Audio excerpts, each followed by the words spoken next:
이제 여러분들과 함께 오늘 하나님의 마음 알기 시리즈 두 번째 말씀을 나누게 되는데, 제가 20년 가까이 늘 신년을 맞이하는 첫 주일은 예배에 대한 설교를 했습니다. 그럼 이번에는 두 번째 주에 설교를 하게 되었어요. 지난주에 하나님의 마음에 대한 이야기를 했고, 오늘 이제 첫 번째 사역으로 들어가면서 역시 예배에 대한 말씀을 나누게 됩니다. 하나님의 마음으로 예배하기, 이런 제목이고요.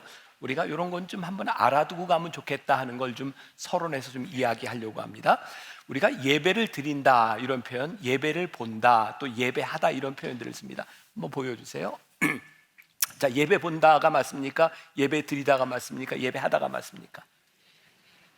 네, 고마워요. 막 여러 가지 대답이 나와서 제가 설명할 이유가 되는 것 같아요.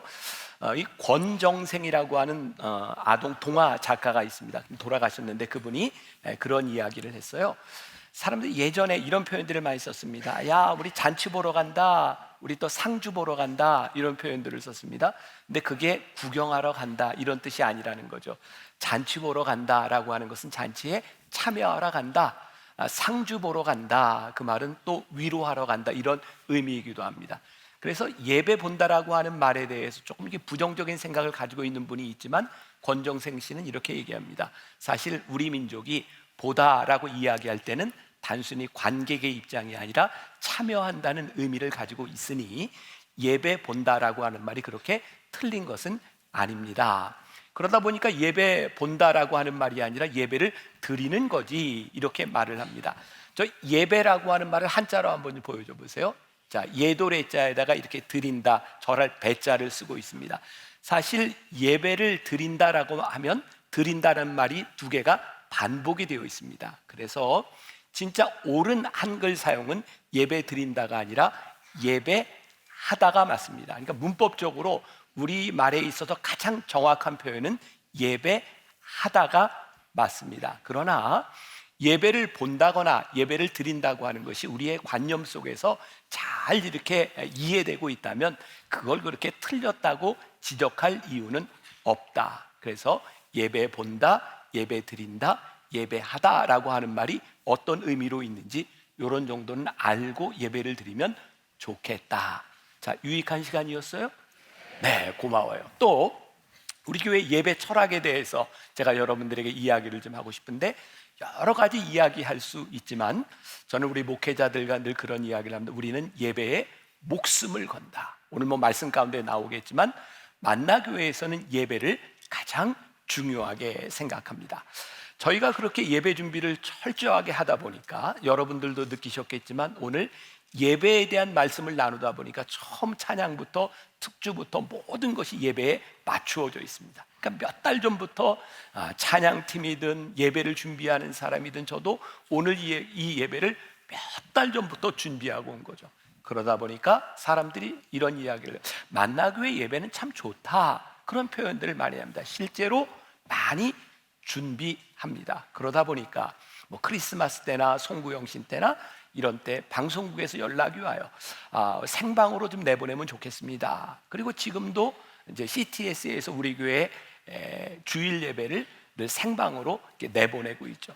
저희가 내보내달라고 이야기한 적은 한 번도 없습니다. 근데 방송국에서 연락이 와요. 그럼 저는 우리 예배팀들에게 이렇게 얘기합니다. 오케이, 우리가 준비하고 함께 드리는 예배를 누군가 함께 드린다고 하는 것 잘못될 것 없습니다. 그러나 방송국에서 방송을 한다는 이유로 우리 예배 순서나 시간이나 그런 것들이 제약이 되거나 침해를 받는다면 우리는 절대로 방송에 내보내지 않습니다. 우리 예배의 목적은 방송에 나가는 것이 아니라 예배를 하나님께 드리고 예배하는 것이 중요한 목적이기 때문입니다. 예배는 어떤 것에 의해서도 침해받을 수 없는 것, 그게 우리가 가지고 있는 중요한 목회 철학에 대한 부분입니다. 자, 오늘은 우리들이 예배를 드리는 데 있어서 하나님의 마음으로 예배하는 것이 어떤 것인지를 우리들이 한번 생각해 보려고 해요. 여러분들 만나교회 슬로건이 뭔지 아세요? 교회가 이 땅의 소망입니다. 우리는 교회가 이 땅이 소망이 되어야 된다는 생각을 가지고 있어요. 왜? 하나님께서 이 땅 위에 교회를 세워주셨을 때 하나님께서 이 땅에 소망이 되는 일을 교회를 통하여 이루시기를 원하시기 때문에 교회는 이 땅에 소망이 되어야 된다. 그래서 교회가 이 땅에 소망이 되기 위해서 우리는 미션 스테이트먼트를 가지고 있어요. 자, 외워볼까요? 시험 들까요?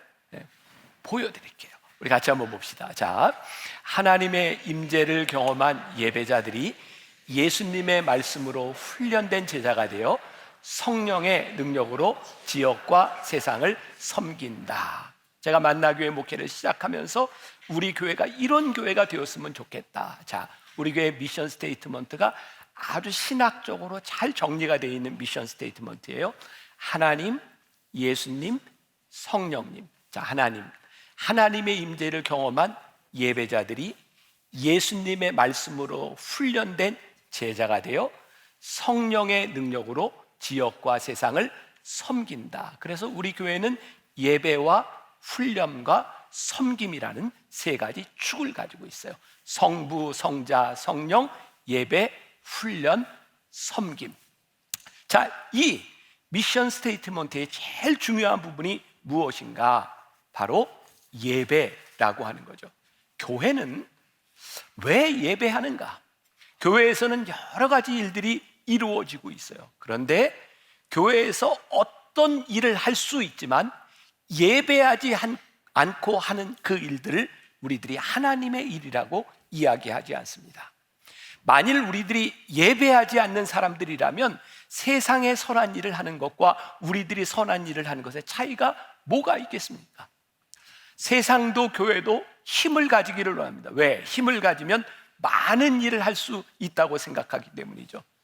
적어도 교회 공동체 안에서 하나님을 믿는 사람들에게 힘이라고 하는 것은 우리들이 어떤 능력을 가졌기 때문에 힘이 아니라 하나님과 동일한 관점으로 하나님의 마음을 가지고 있을 때 교회는 진정한 힘을 가지고 있는 거예요.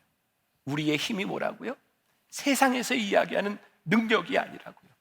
하나님을 믿는 사람들에게 가장 명확한 힘은 우리들에게 하나님의 마음이 있을 때, 하나님의 관점이 보일 때 그것을 우리는 힘이라고 이야기할 수 있는 거예요. 자, 오늘 로마서 12장 1절과 2절만큼 이 예배에 대해서 명확하게 보여주는 구절이 없다고 생각해요. 자, 오늘 이 말씀 먼저 한번 다시 로마서 12장 1절 말씀을 보겠습니다. 그러므로 형제들아, 내가 하나님의 모든 자비하심으로 너희를 권하노니 너희 몸을 하나님이 기뻐하시는 거룩한 산제물로 드리라. 이는 너희가 드릴 영적 예배니라. 여기서 우리들이 생각해 봐야 될 것, 나를 드린다는 거예요. 몇 년 전입니다. 제가 믿음으로 살아라 라고 하는 제목으로 설교를 한 적이 있어요. 그때 제가 그런 고백을 했습니다. 저는 목회자로 살아가면서 제 안에 컴플렉스가 있다. 그게 뭐였냐면 선교사님들이나 우리 평신도들이나 나를 하나님께 드립니다 라는 말을 이렇게 들을 때면 제가 이렇게 위축이 되는 거예요. 나는 그런 고백을 잘 못 해봤어요. 나를 하나님께 드린다. 야, 어떻게 저런 고백을 할 수 있을까? 그리고 삶을 바쳐서 선교지에 나가서 그런 삶을 드리는 분들을 보면 나는 참 부끄럽다, 이런 생각을 할 때가 많이 있었어요. 제가 믿음으로 살아라 라고 하는 말씀을 준비하면서 나를 드린다, 이 부분에서 제가 딱 걸려 있을 때 하나님께서 제 마음에 그런 생각을 주신 적이 있어요. 야, 입장을 한번 바꿔놓고 생각해 보자. 나를 드린다라고 하는 말이 그렇게 위대해 보이냐? 하나님의 입장에서 나를 드린다고 하는 말은 그렇게 위대한 말이 아니다. 자, 나를 드려요. 하나님이 나를 쓰시려면 그거 괜찮을 것 같아요? 여러분들 한번 하나님께 나를 드린다고 생각해 보세요. 아이고, 저걸 쓰려면 저거 성질도 고쳐야지, 저거 좀 건강하게 만들어야지, 손댈 게 한두 군데가 아니야. 나를 드린다는 게 나는 참 굉장한 기도라고 생각하는데 하나님 입장에서 보면 그게 그렇게 굉장한 기도가 아닌 거예요. 근데 하나님께서 나를 드린다고 하는 그 드림을 기뻐하시는 이유는 뭐냐면 하나님이 우리를 사랑하시기 때문이지 우리가 어떤 자격을 가지고 하나님 앞에 나를 드릴 수 있는 게 아니라는 거예요. 그때 제가 말씀을 준비하다가 찬양이 하나 떠올랐고 그 찬양을 부르면서 제가 펑펑 울었던 적이 있어요.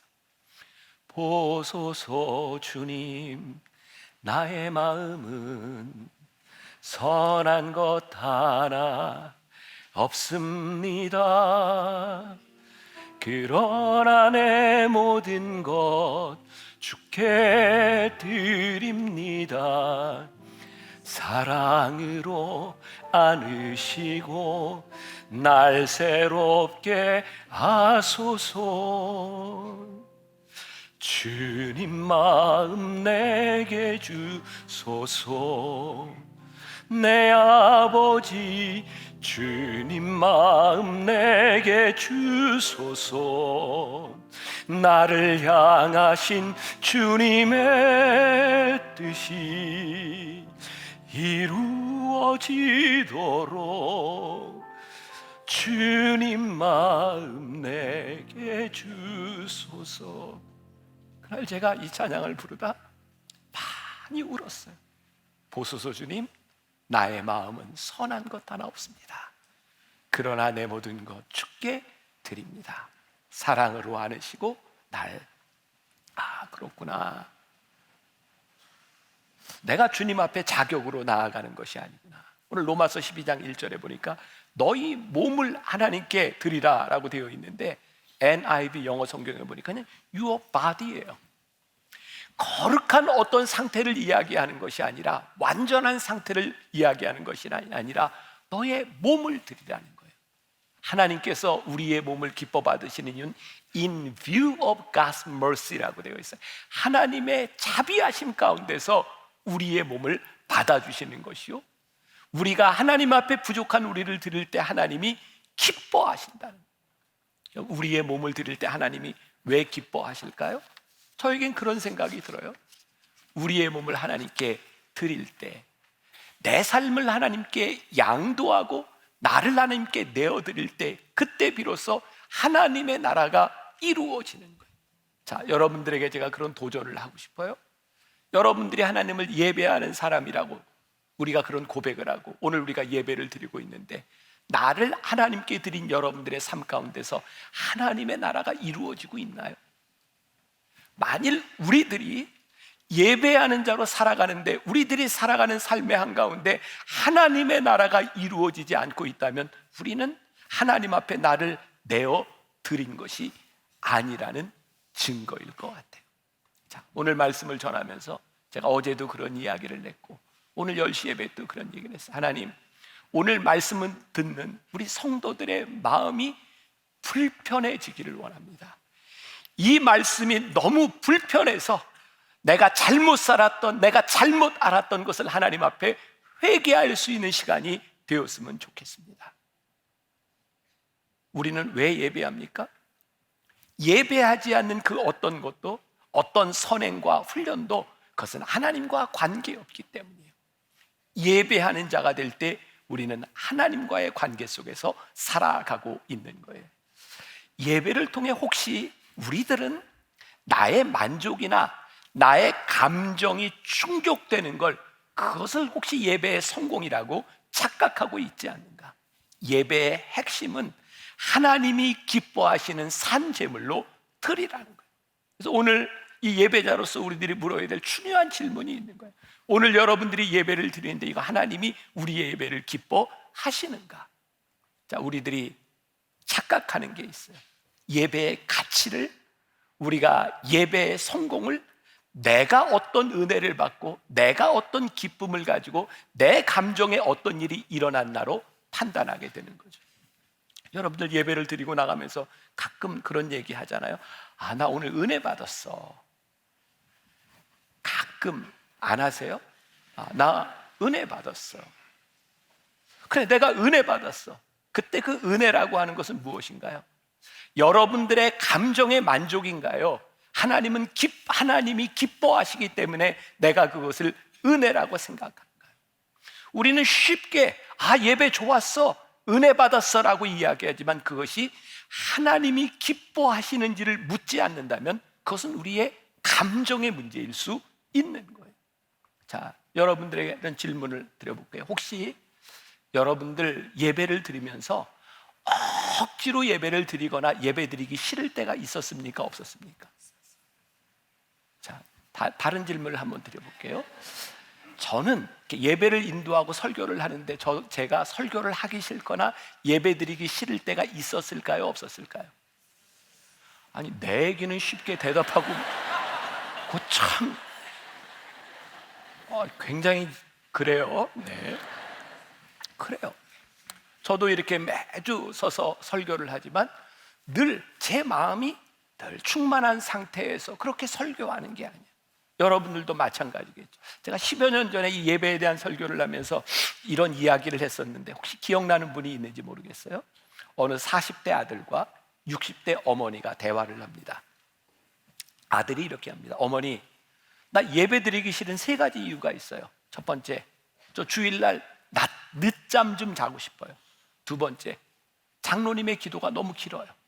세 번째, 성가대의 불협화음이 싫어요. 아니에요, 여기. 네. 이 말을 듣고 있던 어머니가 이렇게 얘기합니다. 그럼에도 불구하고 내가 예배를 드려야 되는 3가지 이유가 있다. 첫 번째, 예배는 선택이 아니라 의무란다. 두 번째, 예배는 사람과의 관계가 아니라 하나님과의 관계니라. 세 번째, 아주 결정적인 이유인데 또 담임 목사가 결석하면 안 되는 거 아니니? 라고 이야기를 했어요.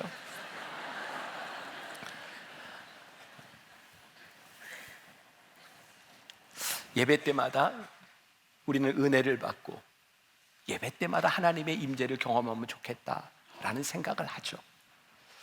설교하고 예배를 인도하는 입장에서 저는 우리 교인들이 그런 감격 속의 예배를 드려야 되겠다라고 생각하고 준비하는 것도 사실입니다. 그러나 그 예배가 우리의 관점이 아닌 하나님의 관점에서 드려지는 것이라면 우리가 드리는 예배가 우리의 감정에 좌우돼서는 안 될 것 같아요. 내가 예배 드리기 싫어, 오늘 내 기분이 그렇게 허락하지 않아, 그것이 여러분들의 삶을 좌우하고 있다면 우리는 진정한 예배를 드리고 있지 않은 거죠. 자, 여기 우리 남자들에게 한번 물어봅시다. 여러분들은 가끔이지만 집에 들어가고 싶지 않을 때가 있어요, 없어요? 자, 여자분들에게 물어볼게요. 여러분들은 가끔 이렇게 집안에서 이렇게 살아가다 집을 나가고 싶을 때가 있어요, 없어요? 참 모든 예배가 여자들이 담대해요. 남자들은 감히 이야기를 못하는데 여자들이 훨씬 더 담대해요. 당연히 그런 느낌이 들 때가 있어요. 근데 만일 그 기분에 따라 집을 나가고 집에 들어오지 않는다면 그것은 가정이라고 이야기할 수 없는 거예요. 저도 그랬고 여러분들 학창시절에 나 오늘은 학교 가기 싫어 라는 생각이 들 때도 있어요. 그럼에도 불구하고 학교를 갑니다. 왜? 학생이니까.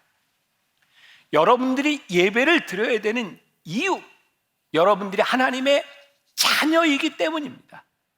늘 우리들이 기쁨으로 예배를 드리는 것이 아니라 우리들이 이 예배를 통하여 내가 하나님의 자녀고 내가 하나님의 나라에 속한 것임을 증명하는 것이기 때문에 우리들이 예배를 드리는 겁니다. 기억하십시오. 예배는 우리의 감정에 의해 좌우되는 것이 아니다. 자, 로마서 12장 또 1절에 나오는 예배에 굉장히 중요한 것이 있는데 거룩한 산 제물로 드리라는 거예요. 그래서 산 제물로 드리라고 하는 이 말 가운데서 이 예배가 우리의 사명과 밀접하게 연관되어 있구나라는 것을 깨닫게 됩니다. 예배는 형식이 아니라 우리들의 삶을 드리는 것이요, 삶을 드린다고 하는 것은 우리들이 사명자로 살아간다는 의미이기 때문에 그래요. 구약시대에 그들은 예배를 제물로 대신했어요. 하나님 앞에 속죄제를 드리든 화목제를 드리든 그들은 예물을 드릴 때 예물을 드리는 사람들이 제사장과 함께 제단에 가서 제물을, 동물을 잡았어요. 칼로 각을 뜰 때 피가 튀고 그 내장들을 긁어낼 때 역한 냄새를 맡으면서 그들이 각을 뜨고 하나님 앞에 제물을 드렸어요. 그리고 그 동물이 죽어가는 모습을 바라보면서 자기를 대신하여 죽는 그 죽음을 바라보면서 내가 몸을 하나님께 드리는 피의 제사를 드렸어요. 오늘 우리들이 예배를 드리면서 종종, 우리들의 삶을 살아가면서 우리는 하나님께 이렇게 마음을 드린다는 표현을 자주 씁니다. 굉장히 참 멋진 표현인 것 같은데 마음으로 드리는 건 별로 어렵지 않은 것 같아요. 제가 선교, 제가 마음으로 선교해요. 마음으로 애국도 해요. 마음으로 무언가를 내요. 근데 진짜 우리들에게 필요한 것은 너의 몸을 들여보라는 거예요. 우리의 마음이 아닌 너의 몸을 드리는 것, 우리의 헌신의 행위들, 구체적인 모습이 무엇이냐는 거예요. 여러분들 중에 많은 분들이 쉽게 예배하려고 하는 경향들이 있는 것 같아요. 그런데 누군가의 헌신과 누군가의 몸을 들임을 통하여 이 예배가 이루어지고 있는 거예요. 우리들은 오늘 예배를 드리러 오면서 여러분들이 무언가를 선택하고 여기 오셨을 거예요. 시간을 선택했을 수도 있고, 아니 이 땅 위에 많은 교회들이 있는데 오늘 만나교회를 선택하고 오늘 예배를 드리는 사람도 있을 거예요. 그런데 이 선택이라는 말이 혹시 늘 우리들의 삶에 나의 편의 때문에 선택하는 것은 아닌가? 하나님의 거룩하심 앞에서 우리들이 예배자로서 선택하는 것이 우리들의 헌신에 대한 문제가 아니라 늘 나의 편의에 의하여 예배를 선택하고 있다면 그것은 올바른 예배가 아닐 수 있다. 이게 저에게도 여러분들에게도 큰 도전이 돼야 될 것 같아요. 언제부터인가 예배드리는 우리의 모습들이, 우리의 행위들이 다 나의 편의적인 선택이 되었다면 이거 우리들 하나님 앞에서 잘못 예배 드리고 있는 것 같다. 제가 조금 전에 이야기했어요. 오늘 말씀이 저와 여러분들의 마음을 불편하게 했으면 좋겠다. 우리가 은혜를 받는다고 하는 것은 말씀이 우리들 가운데 부딪힐 때 은혜를 경험하는 것이지, 내 마음에 듣는 말씀을 내가 기분 좋게 듣고 가는 것이 은혜가 아니다. 자, 하나님 앞에 이 거룩함을 훼손하는 것들, 무엇보다도 이 편의적인 태도, 자기의 마음대로 행동하는 것, 이것은 올바른 예배자의 모습이 아니다. 지난해 2023년 우리 성지순례 팀들과 함께 쿰란이라고 하는 곳을 방문하게 되었어요. 자, 사진 잠깐 볼까요? 자, 여기 유적지가 있는데 요 안에 이 쿰란 공동체가 있어서 성경을 필사하는 일들을 했습니다. 자, 저기 보면 저기 조그만 구멍들이 보이는데 저기에서 그 유명한 쿰란 사해 사본이 발견되어서 우리가 지금 가지고 있는 거의 완벽한 형태의 성경을 발견하게 되죠. 바로 저 쿰란 공동체에서 성경을 필사했던 이 경건한 사람들이 있는데, 이 가이드를 하던 목사님이, 이 고고학자가 이런 이야기를 하는 거예요. 성경을 쓸 때 그 당시에 사람들이 성경을 쭉 써내려가는데 그 성경 구절에 하나님이라는 구절이 나오면 그 사람들은 딱 멈추고 바로 저기 가면 정결례를 행하는 곳이 있습니다. 거기 가서 몸을 한번 씻고 그리고 다시 쓰기 시작합니다. 한 절에 하나님이라는 말이 3번, 4번 반복해서 나오면 3번, 4번 몸을 씻고 와서 씁니다. 그 얘기를 들으면서 그런 생각이 들어요. 저렇게까지 할 필요가 있을까? 그런 생각을 하다가 언제부터인가 우리는 하나님 앞에서, 거룩하신 하나님 앞에서 우리들이 거룩함을 훼손하는 어떻게 조금 편의주의적인, 좀 쉽게 가려고 하는 그런 모습들, 목회자로서 저에게도 그런 모습들이 있었던 것은 아닌가? 우리의 편의주의가 하나님의 거룩하심을 우리들이 훼손하고 있다면 우리가 불편함에 서보는 것도 우리들이 올바른 예배자로 살아가는 모습이 아닐까? 또 우리들이 예루살렘 성전을 방문해서 여러 가지 설명을 들을 때였어요. 여러분, 예루살렘 성전은 정말 견고하게 정교하게 잘 만들어진 그런 성전입니다. 그런데 성전으로 올라가는 데 층계가 있어요. 옛날 만들어 놓은 거예요. 성전으로 올라가는 저 층계. 자, 이거 제가 찍어 온 사진인데 보세요. 이상한 걸 좀 발견하셨어요? 예루살렘 성전을 저렇게 정교하게 만들어 놓은 사람들이 성전으로 올라가는 계단을 저렇게 폭을 못 맞추고 어쩌면 저렇게 만들었을까 설명을 듣는데, 사람들이 성전으로 올라갈 때 경고망동하지 않도록 일부러 계단의 폭을 다르게 만들었다는 거예요. 주위에서 올라가지 않으면 넘어질 수밖에 없도록 저 폭을 일부러 넓게 좁게 만들었다는 거예요. 저에게 굉장히 은혜가 됐어요. 그렇구나, 하나님 앞에 선다고 하는 것은 내 마음대로 경거망동하는 것이 아니라 거룩하신 하나님 앞에서 조심하라고 하는 것이구나. 오늘 우리들이 이 예배를 드리면서 우리는 거룩하신 하나님 앞에 어떤 모습으로 서 있는가?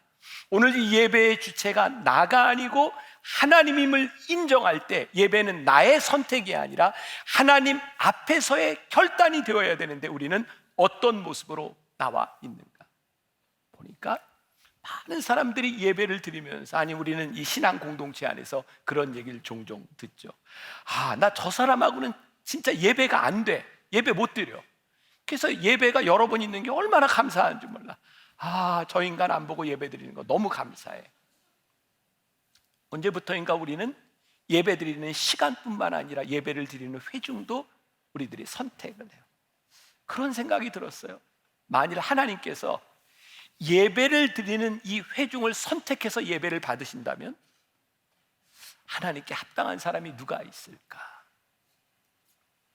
하나님은 우리를 선택하거나 우리를 가려서 예배자로 받으시는 것이 아니라 누구든지 하나님 앞에 설 수 있도록 우리를 부르셨는데, 하나님과 우리들 사이에 영적인 관계가 올바로 되어 있을 때 우리들이 하나님을 예배할 때에는 회중들이 문제가 되지 않지만, 혹시 여러분들 공동체에서 여러분들이 예배를 드릴 때 회중이 여러분들에게 문제가 되고 있다면 하나님과 우리들 사이의 관계가 깨어진 것은 아닌지를 살펴보아야 될 것 같아요.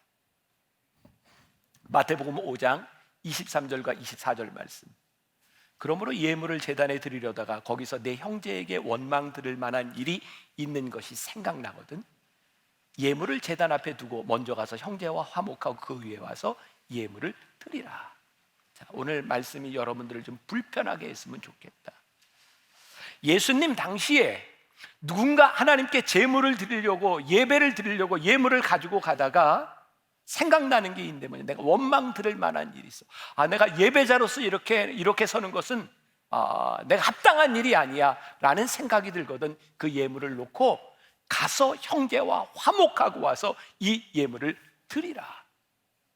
예배는 그렇게 쉽게 드릴 수 있는 것이 아니라 너희들이 예배자로 준비되지 않는다면 그거 예배가 아니라고 말씀하고 있는 거예요.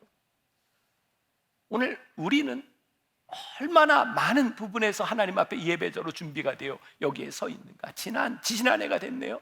더 글로리라고 하는 그 드라마가 우리의 마음을 너무 불편하게 했던 것, 저는 그 드라마가 기독교의 본질을 정말 잘 설명해 주고 있다고 생각하거든요. 왜? 우리의 마음을 불편하게 했던 것이 뭐냐면 그 성가대석에서 찬양을 하고 기도를 하고 설교를 하는 사람들이 설교할 자격과 찬양할 자격과 기도할 자격을 갖추지 않고 세상의 부패와 그리고 돈, 마약, 그 찌든 사람들이 그 세상 일을 그대로 하면서 예배드리는 모습을 바라보며 불편한, 세상 사람들이 조롱하는 거예요. 맞아요. 그렇게 예배자로 서는 것은 옳지 않다는 거예요. 그래서 예배자로 서는 것이 쉬운 일이 아니에요. 우리의 편의대로 서서는 그렇게 살아갈 수 없는. 제가 우리 젊은 부부들이나 이렇게 만나면 많이 질문하는 것 중에 하나가, 저도 이제 36년을 넘게 살다 보니까 목사님, 사모님은 얼마나 싸우세요? 이런 질문들을 해요. 그리고 우리 별로 잘 안 싸우는데 그러면 굉장히 실망해요. 진짜냐고 묻기도 하고. 근데 제가 언젠가 그런 얘기 했던 것 같아요. 제 아내하고 저하고 같이 신학교에서 공부를 했어요. 저희가 참 안 싸우는 이유 가운데 하나가, 제 아내는 금요일, 토요일부터 제 감정을 상하게 하는 말을 안 합니다. 왜냐하면 제가 주일날 설교해야 되니까. 여러분 교인들 중에 아는 분은 아시겠지만 제 아내가 좀 다혈질이잖아요. 막 이렇게 다혈질인데, 다혈질의 특징은 막 이렇게 화가 나더라도 하루 이틀만 지나면 잊어버려요. 근데 제 아내가 그 다혈질인데 주말에는 참아요. 그래서 제 삶에 지혜가 생긴 거예요. 아내가 화나는 일이 있을 땐 주말에 얘기를 해요. 그리고 하루 이틀 지나면 별로 문제가 없어요. 우리 가정에 참 작은 일일 수 있지만 예배자로 서기 위해서, 설교자로 서기 위해서 우리가 감정대로 살지 않는 거예요. 오늘 여러분들이 이 예배에 나오기 위해서, 예배자로 서기 위해서 여러분들의 감정이 아니라 준비된 자로 우리들이 나온다면 이 예배가 다르지 않을까요? 우리의 편의대로 예배를 드리는 것이 아니라 하나님 앞에 어떤 모습으로 서는가? 오늘 말씀의 결론이 될 것 같아요. 하나님이 기뻐하시는 제물을 드린다고 하는 그 예배는 어떤 것일까? 그것은 저는 구별이라고 생각해요. 여러 번의 예배가 있어요. 어떤 장소에서도 괜찮아요. 우리가 지난 코로나를 지나는 동안 그런 얘기 많이 했잖아. 교회에서 예배를 드릴 수 없을 때 교인들에게 이렇게 해서, 여러분, 하나님은 여기에만 계신 것이 아니고 여러분들이 있는 곳에도 계십니다. 여러분 유튜브를 통해서 여러분들 그 자리에서 예배 드리세요. 딱 코로나가 끝나고 나니까 많은 교회들에서 유튜브 닫습니다. 여러분들 예배를 성전에서 드려야죠. 어떻게? 아니요. 하나님은 어디에나 계십니다. 그러나 어디에다 계신 하나님께서 모든 예배를 동일하게 받으시는 것은 아닙니다. 여러분들이 어느 시간을 선택하든 어느 장소를 선택하든 그곳에 하나님이 계시는 것이 맞습니다. 그러나 여러분들의 삶에 어떤 구별이 있는가는 다른 차원의 문제인 것이죠. 자, 한번 생각해 보세요. 예배는 어떤 것일까요? 하나님이 계신 곳에 우리들이 그곳에 가서 머무르는 것이 예배일까요? 우리들이 있는 곳으로 하나님 오셔야 된다고 생각하는 것이 예배일까요? 저는 진정한 예배는 하나님이 계신 곳에 우리들이 거하는 것이 예배라고 생각합니다. 우리가 편안한 곳에 하나님 오시옵소서가 아니라 하나님이 계신 곳에 우리들이 움직일 수 있는 것이 예배일 텐데, 우리는 구별된 예배를 드리고 있는가? 어떤 예배를 드릴 수도 있지만 여러분들의 삶의 구별이 무엇인가? 제가 참 여러분들 하기 싫은 걸 자꾸 이야기할 때가 있어요. 그죠? 토요 예배에 나와서 우리 주일날은 다른 교회에 흩어져서 인 앤 아웃해서 작은 교회 가서 예배도 드리고 여러분들이 좀 사역도 좀 도와주고 헌금도 하고 작은 교회를 도와줍시다. 우리가 10여 년을 그렇게 해서 교인들이 너무 힘들대요. 그리고 사실 저희 교회 예배가 흔히 말해서 그냥 좋다 이렇게 이야기를 합니다. 저는 그거 맞다고 생각해요. 왜? 우린 예배에 목숨 거니까. 이 예배를 준비하기 위해서 얼마나 많은 노력을 하는지 몰라요. 그래서 우리 교회에서 이렇게 예배를 드리고 새가족들이 와서 등록을 하고 이제 막 만나교회 예배 좋다고 예배를 좀 여기서 드리려고 했는데 와봤더니 토요 예배 나오고 뭐 주일날 흩어지라 그러고 이내은 어떤 새가족이 저한테 그런 얘기하더라고요. 목사님 기껏 결정하고 왔는데 뭘 나가라 그러세요. 화가 나는 거예요. 그 얘기를 들으면서 그래, 그럴 수 있겠다. 그런데 하나님이 무엇을 기뻐하실까? 아직 믿음과 신앙이 여린 사람들이 자기의 편의대로 예배를 드릴 수 있겠지만, 아니, 우리는 그들을 위해서 편의를 제공해야 되는 거예요. 아직 예배도 드리지 못하는 사람들이 어떻게 예배를 드릴 수 있도록 할까? 그런데 우리들이 하나님 앞에 믿음이 있고 내가 헌신할 수 있는 사람들이라면 하나님 앞에 기꺼이 우리의 불편을 감수하고 예배드릴 수 있는 마음들이 우리들에게 있을 때, 그거 하나님이 기뻐하신다면 우리들이 예배드리는 것이 다르지 않을까? 여러분들이 어떤 돈을 하나님께 헌금해도 관계없어요. 그런데 똑같은 돈이지만 여러분들의 삶에서 구별된 돈인지 아니면 그냥 있는 돈 중에 일부인지는 여러분들이 너무나 잘 아는 거예요. 하나님 앞에 우리들이 구별된 그런 예배, 구별된 삶을 드리는가? 말씀을 마무리하면서 글을 하나, 제가 쓴 글이에요. 우리 이어령 장관이 세상을 떠나고 난 후에 책이 하나 나왔습니다. 당신은 크리스천입니까? 제가 그 책을 보다가 이렇게 좀 정리해 놓은 글이 있습니다. 얼마 전 이어령 장관이 세상을 떠난 후 나온 당신은 크리스천입니까? 라는 책을 읽으면서 깊이 생각했던 부분이 있습니다. 먼저 세상을 떠난 이민아 목사의 예배에 대한 이야기였습니다. 딸을 따라 예배에 나가고 딸이 그렇게 좋아하니 세례도 받고 그렇게 기독교의 문지방을 밟았던 이어령 전 장관이 참 힘들었던 것이 있었답니다. 굳이 예배를 드리면서 할렐루야 아멘이라고 말하며 박수를 치며 찬양을 하는 그런 모습은 참 받아들이기 힘들었다고 말이죠. 그런데 그 딸과 함께 예배를 드리며 그렇게 열정적으로 예배하는 딸을 이해할 수 없다고 생각했는데, 매 시간 그런 기쁨과 감사와 감격으로 드려지는 예배가 아니라면 어떻게 예배일 수 있느냐고 생각하게 됩니다. 세례를 받고 난 후 이어령 장관은 많은 사람들에게 비난을 받았다고 합니다. 그렇게 기독교를 비판하며 살더니 죽을 때가 돼서 천국에 가려고 하느냐고 말이죠. 이어령 씨는 하고 싶은 말이 참 많이 있는데 참고 살았다고 합니다.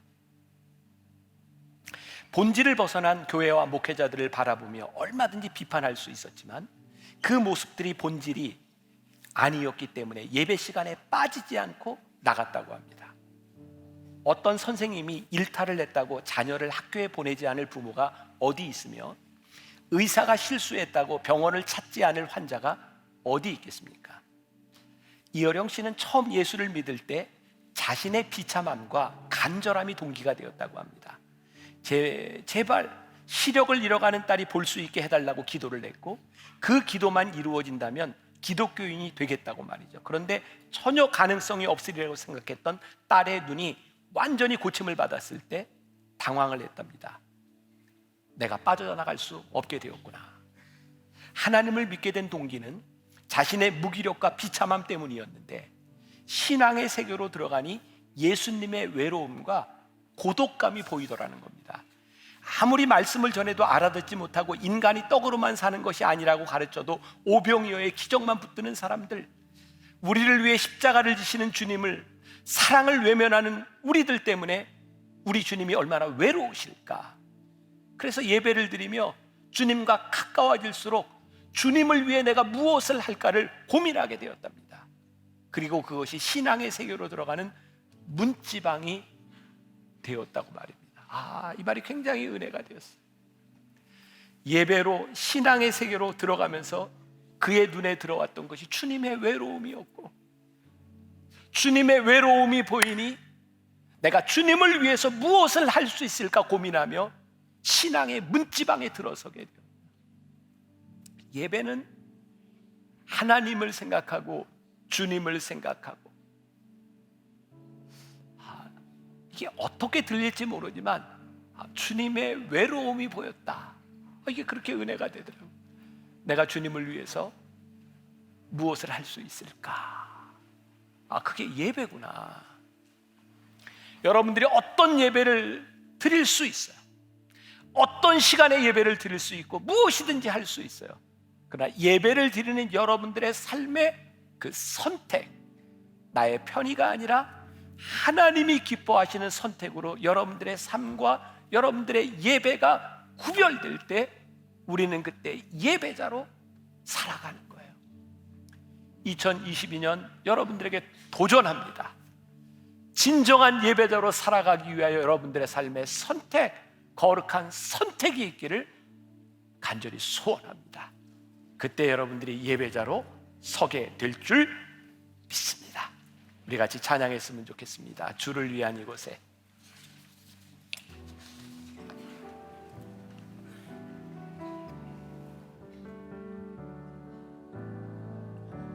주를 위한 이곳에 예배하는 자들 주께 그가 찾는 이 없어 주님께서 슬퍼하시네. 주님이 찾으시는, 주님이 찾으시는 그 한 사람, 그 예배자. 내가 그 사람 되기, 내가 그 사람 되기 간절히 주께 예배하네. 주네 너 이곳에 서 있네. 주임제에 엎드려 절하네. 그 어느 것도 난 필요 없네.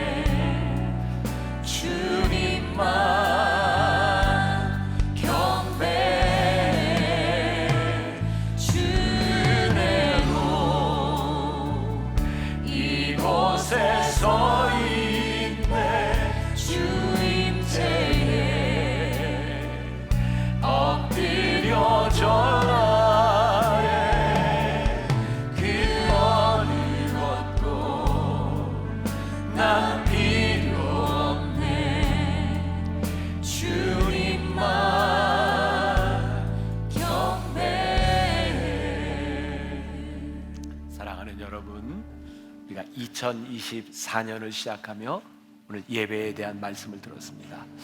우리 찬양팀이 이 찬양을 한번 불러줄 동안 우리는 함께 기도했으면 좋겠습니다. 하나님, 제가 2024년 하나님 부르시는 예배자로 살아가겠습니다. 예배는 나의 만족이 아니라 하나님이 기뻐하시는 것이 예배인 줄을 우리가 깨달았습니다. 하나님 기뻐하시는 예배자로 살아가겠습니다. 여러분들 가운데 이 찬양이 좋아서 따라 부를 사람은 찬양 불러도 괜찮아요. 오늘 한 해를 시작하면서 예배자로 살아가겠습니다. 결단하며 함께 기도하면 좋겠습니다. 우리 같이 기도합시다. 살아계신 하나님, 우리가 하나님 앞에 간절히 기도합니다. 예배자로 하나님 부르신다. 우리의 삶에서 하나님의 나라가 이루어지기를 소원하며 주님 그렇게 살아가기를 원합니다.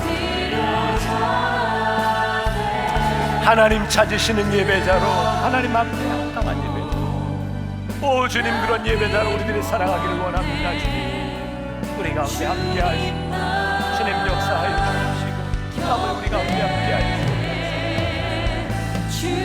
아버지 하나님, 우리가 우리의 편의대로, 아버지 하나님, 우리들이 편한 대로 살아가며 이것이 예배라고 생각할 때가 많았습니다. 내가 만족하면 된다고 생각할 때가 많이 있었습니다. 하나님 앞에 우리들의 모습을 보게 하여 주옵소서. 오 주님, 우리들이 하나님 앞에 설 수 있는 사람들, 오 주님, 주님 앞에 부끄러움 없는 사람으로 서기를 원합니다. 주님, 오 주님, 주님의 예배자 아버지 하나님 앞에 서기를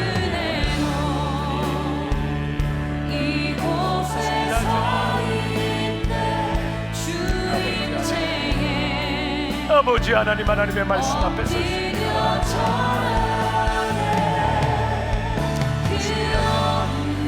아버지 하나님, 하나님 앞에 믿음, 아버지 하나님, 하나님의 신실한 거룩한 자로 하나님께 서기를 원합니다. 주님,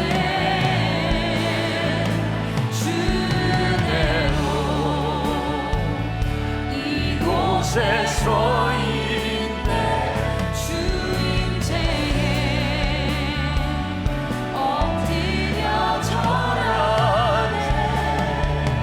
그 어느 것도 난 필요 없네. 주님만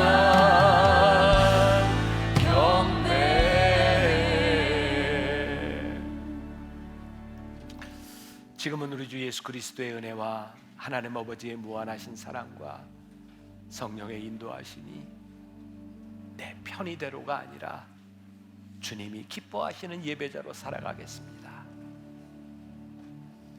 주님이 원하시는, 주님 보시기에 아름다운 예배자로 살아가겠습니다. 내가 하나님 앞에 예배자로 살아가니 내가 서 있는 이곳이 하나님의 나라가 되었습니다. 그렇게 고백할 수 있기를 간절히 소원하며 이 세상으로 나가는 당신의 사랑하는 모든 백성들 위해 지금부터 영원까지 함께 하시기를 간절히 축원하옵나이다. 아멘.